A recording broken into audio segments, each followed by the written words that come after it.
I'm sure you've heard already a lot of words spoken in remembrance of Katrina.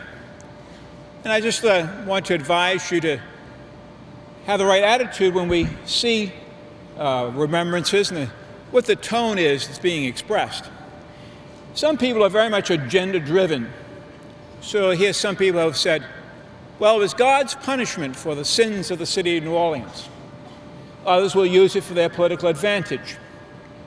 The most important thing we need to take from this, the most important tone we need to set, is a tone of gratitude. Gratitude must be our agenda. Gratitude for the people who helped us, to our neighbors in other cities throughout the country and throughout the world. Gratitude to our local neighbors. Gratitude to all the people who helped us come back to be the people in the city that we want to be. Jesuit High School is, of course, particularly grateful to our Jesuit brothers throughout the whole country that took our students in after Katrina, especially Strake Jesuit College Prep in Houston, and of course the school in Metairie, St. Martin's School, which also took in our students as well.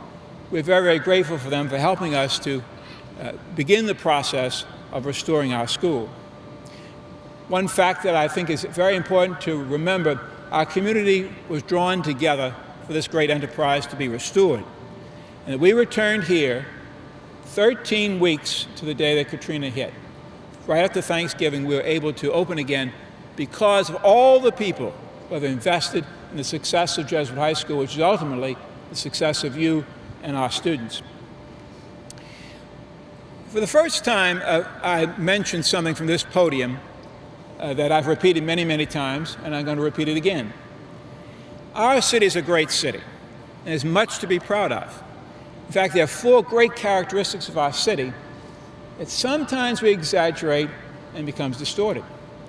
Those 4 things are our laid-back attitude. We don't take everything as seriously as they do in other places. It's a lot of fun and enjoyment that goes on in our city. That's why people come here. It's a city of great pride. Of course, we all agree with, many of us, I would think, agree with Tennessee Williams' observation that America has 3 cities. New York, San Francisco, and New Orleans, and everywhere else is Cleveland. Historical awareness is the 4th aspect of the great culture that we have. We are aware of the tragedy that has befallen our city. Katrina is by no means the first. Fires that wiped out almost the entire city. The yellow fever epidemic that lasted 80 years and decimated our city year after year. When Jesuit High School opened in 1847, more people died that year of yellow fever than died in Katrina. So it's that awareness of being a defeated city in the Civil War, and all of that has shaped our culture. Those great things get distorted when laid back becomes lethargy, when we become lazy, when we become complacent. That's not who we need to be. So I challenge you to see that in your own lives, that where that gets distorted into lethargy. Self-indulgence. We all know how self-indulgence can destroy people, destroy families and communities. So when we're having fun, let us know where the limit is, and we don't fall into self-indulgence, which is another one of the great flaws that we associate with our city. A third flaw is provincialism, thinking that everything centers around our city. You know, Tennessee Williams, we could agree with his observation, but we don't have to go as far as Ignatius Riley in Confederacy of Dunces, who said, once you get past the city limits, it's the heart of darkness and the true wasteland. But there are many people, we can fall into this provincialism. There are other places to go to for college. There are places outside of the state of Louisiana that will broaden you and help you understand more about yourself and about the world. It's an unmixed blessing that we are the largest feeder school for our state's flagship university. Self-pity is the 4th flaw that we have. Self-pity in New Orleans, because we can take all of our tragedies and bemoan them and feel bad about it and blame others and become very, very negative about ourselves and about others. Self-pity is a focus on powerlessness, where we do not have the power. And we then fall into blaming. We blame others. We blame our leaders. We blame our family. We blame our neighbors. self-pity is a very, very destructive force. It leads to oppression and leads to anger. So I encourage you to develop your own self-pity detector. And you can't buy those at Home Depot. They come to you from self-awareness, from thinking about yourself, and realizing when you're falling into self-pity yourself. Because you will hear in these Katrina remembrances a ton of self-pity and blame. That's unfortunately a part of how human beings behave, and especially human beings in our city, because our tragedy becomes distorted into self-pity. But with your reflection and self-awareness, you can avoid that and detect that in yourself and avoid it. Don't focus on what I lost. That is the focus of self-pity. Focus rather on whom I must thank. Who is it that deserves my thanks? And extend that thanks to that person.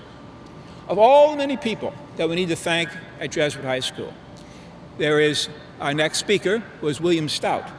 William is the class of 2007, and he was laid the groundwork for the program called Youth Rebuilding New Orleans.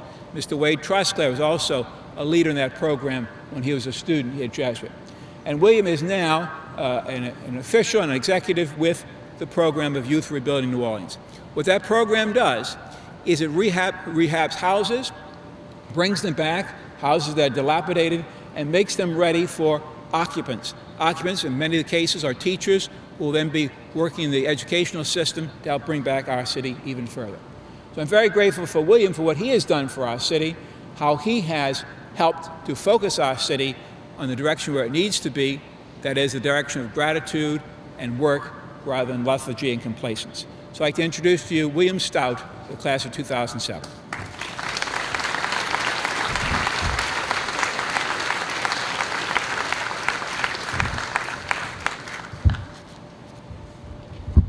Good morning. My name is William Stoudt, and I'm honored to be here this morning to honor such an important day for New Orleans, for Jesuit High School. Just a few days before Hurricane Katrina made landfall, I started my junior year here at Carrollton and Banks. A week later, my family was in Houston, living in a hotel, unsure what the future held for us. We soon learned that, like 80% of the city of New Orleans, our house had flooded. We stayed in Houston so my brother and I could attend Strake Jesuit. Strake, much like other schools across the country, welcomed New Orleanians with open arms. As welcome as we were, it wasn't home. Our teachers, they tried their best to make it feel like home, normal, but something about going to school at night just wasn't right. As the semester crawled forward, this uncomfortable feeling developed within me. It's something that I've used to motivate me to be the person that I am today. It was helplessness. One couldn't help but feel helpless, powerless, watching from the sidelines as our neighbors, our friends, our families struggle to rebuild, to return. I assumed that when we made it back to New Orleans, that feeling would dissipate, that once I was able to see, to touch, to smell New Orleans, I would feel better. I couldn't have been more wrong. Actually seeing, touching, and smelling New Orleans, it made me see how lucky we really were, how many more people needed help, people that were truly helpless. I knew that when I got back, I wanted to get involved. I just didn't know how. When I heard an announcement over the PA about a meeting at the second half of lunch for a volunteer day, I just showed up. I wasn't the organizer. I wasn't the guy in charge. I just showed up that first day, ready to help. That one morning, gutting those homes turned into every Saturday morning for about 2 years. It's those service days that gave me purpose. I could see the people I was helping. I knew that I was making a difference. Those same teachers, the ones that sacrificed their sanity for ours, they supported our crazy ideas. And they wanted us and helped us be men for others. and the even crazier thought of a group of students with sledgehammers. Now, that idea of young people rebuilding New Orleans spread quickly to other schools and even larger service days. Eventually, that one day evolved into the nonprofit organization that I now direct, called Youth Rebuilding New Orleans.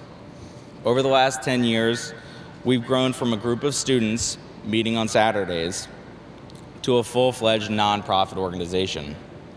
We've helped hundreds of homeowners return home, and we've hosted 10,000 volunteers. We started it so that young people, you, could help rebuild. We've grown to give young people, you, an opportunity to help the future New Orleans. Now, Jesuit may look completely different than it did 10 years ago. A flooded building in the heart of a flooded neighborhood, dark streets, lifeless sidewalks, plenty of parking. Your neighborhood, my neighborhood, this neighborhood may be unrecognizable, but the traditions, the values, and instruction you receive here, that's unchanged. Sure, it looks a little different, but the opportunity you're given here to give back, to serve, to be a men for others has remained. This anniversary does not mark a finish line or a summit. We have not yet reached our full potential. This anniversary is a reminder of how much work we still have in front of us. It's an opportunity to think about how and what's been done, and how much and how many people still need help. I am thankful to my family, my friends, my teachers that encouraged and empowered me to be the person that I am today. Our city has reborn itself as an incubator for startups, education, innovation, and I'm proud to have been a part of that. Now, young Blue Jays, it's your turn. This now concludes your morning's assembly.